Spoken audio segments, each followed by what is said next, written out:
Fala pessoal, tudo bem? Aqui é o Gabriel. Quero falar hoje para vocês sobre o livro de Levíticos, né? Semana passada mandei o vídeo sobre Jó, né? E agora eu quero falar sobre o livro de Levítico, que é o terceiro livro da Bíblia, mas na nossa contagem aqui está sendo o quarto, né? E esse inicia a segunda semana de estudo aqui da escola da DBS. Caso você tenha gostado dos vídeos, deixe seu like, compartilhe com seu colega para saber mais para compartilhar aquilo que Deus está te edificando. Também deixe o seu comentário, alguma curiosidade e tal. E também eu te convido, né, para estar semeando em missões. Eu estou aqui fazendo essa escola. Estou em período integral aqui na Jocum de Florianópolis. Então, essa oferta é muito bem-vinda para ser usada no reino. Então, eu quero falar com vocês sobre o livro de Levíticos, né? Esse livro que é o terceiro livro de Moisés, o livro de Levíticos. Curiosidade sobre o livro de Levíticos, o escritor, né? O escritor provavelmente foi realmente Moisés, é, e ele foi escrito, quando você vê em relação das datas, né? Quando você vai ver em relação às datas que ele foi escrito mais ou menos durante um mês, né? E o livro de Levítico para muitos, né?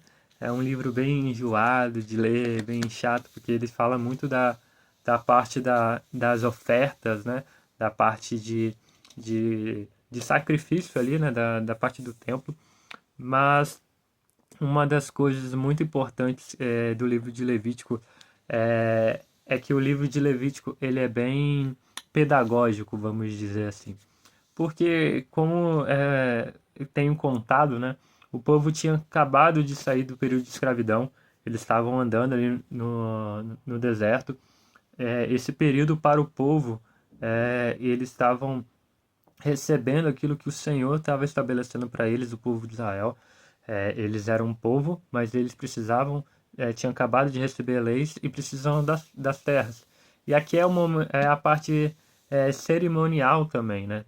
Tem a parte cerimonial e o livro de Levíticos, na verdade, é composto de três leis, né?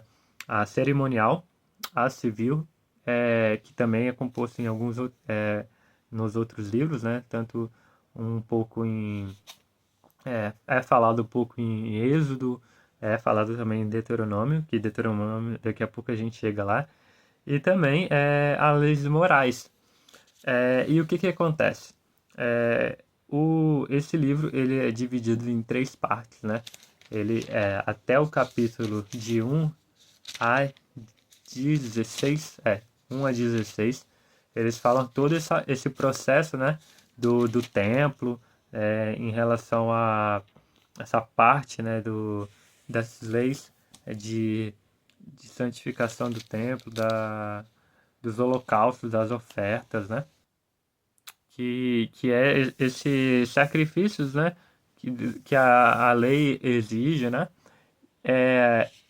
O 16 e um pouquinho do 17 fala da expiação, né? O dia da expiação, que é o dia do perdão. E isso é muito importante, porque recentemente, agora dia 1º de outubro, a gente fez isso, né? A gente fez esse Yom Kippur, que é o dia do arrependimento, né?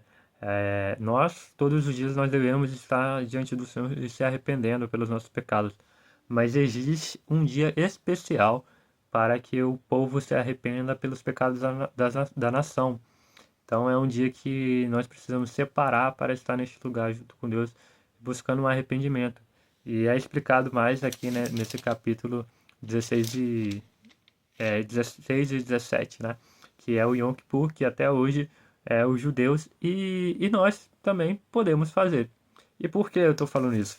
Porque tem leis que hoje realmente não precisa para que nós praticamos, tipo o sacrifício dos animais, porque isso Jesus já fez, isso Cristo já pagou o preço por nós. Mas existe um modelo moral que nós podemos seguir. Existem princípios que nós podemos tirar aqui, né? Então, uma das coisas que na leitura que chamou bastante a atenção é sobre o cuidado, né, com a mulher em relação da gravidez, né? A lei que diz que ela era considerada impura, né, no momento que ela estava no momento dela, né, e depois de ter o filho. Só que isso Deus deixa essa lei porque realmente é um cuidado, né, porque precisa ter em relação a esse período, mas o que a sociedade vai fazer, o que o marido vai fazer, ou a família vai fazer, se vai cuidar dela ou se vai isolar, Deus deixou realmente para o coração do homem agir. Então, são coisas que Deus deixou de como deveria fazer algumas coisas, mas muitas coisas é o nosso coração que tem que pesar de como isso deve ser feito, né? Como a nossa moral, a nossa ética deve agir em torno dessas leis, né?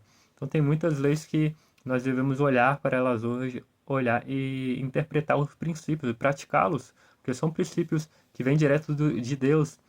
É, e voltando, né, para o final, né, que é do 18 a, a 27, realmente são os modelos de leis, né? Modelos de leis de comportamento, em relação de como uma sociedade deve viver. Então aqui foram as três leis, né, que é a cerimonial, a civil e a moral, que Deus deixou. Então tudo é um princípio que a gente pode tirar uma moral, né? Pode tirar uma moral sobre esse livro de Levíticos. E uma coisa interessante, né, é, que, que tem na lei aqui que diz em relação do olho por olho e dente por dente. Eu sei que alguns de vocês já devem ter ouvido isso, que essa lei também existe na lei de Talião, de Talião, que é de um outro povo. E isso também está na lei de Moisés. E muitos falam, existe algumas pessoas com má intenção que falam, Moisés copiou. E aí fica a questão, como que Moisés, lá no Egito, conseguiu copiar num lugar onde não tinha tanta informação como a gente tem hoje, que demorava a chegar as coisas, as informações, como que Moisés sabia disso e copiou e botou na palavra? Existe muita essa maldade no coração, né? De algumas pessoas falando essas coisas. Mas uma das coisas que na aula a gente foi conversando e o professor trouxe para a gente é sobre esse Deus de misericórdia, essa graça compartilhada. Porque no mesmo tempo em que Deus estava derramando para o seu povo ali no Egito, ali que tinha acabado de sair do Egito e construindo uma sociedade e entregando um alfabeto para eles, Deus estava entregando para os outros povos também leis sobre como uma sociedade deveria se comportar, entregando o alfabeto para outros povos. E nesse mesmo tempo, Deus estava entregando o alfabeto para o seu povo. Então, é algo que a graça de Deus fez isso com todos os povos no passado e é uma coisa que Deus tem feito isso nos dias de hoje também. Então, e depois desse um mês, o que acontece, né? Depois, encerrando agora, né? Depois desse um mês de que esse livro foi escrito, o que acontece? Acontece a ida dos espias, né? Lá para ver a Terra Prometida. E aí vai ficar para o próximo livro que depois a gente compartilha. Falou, grande abraço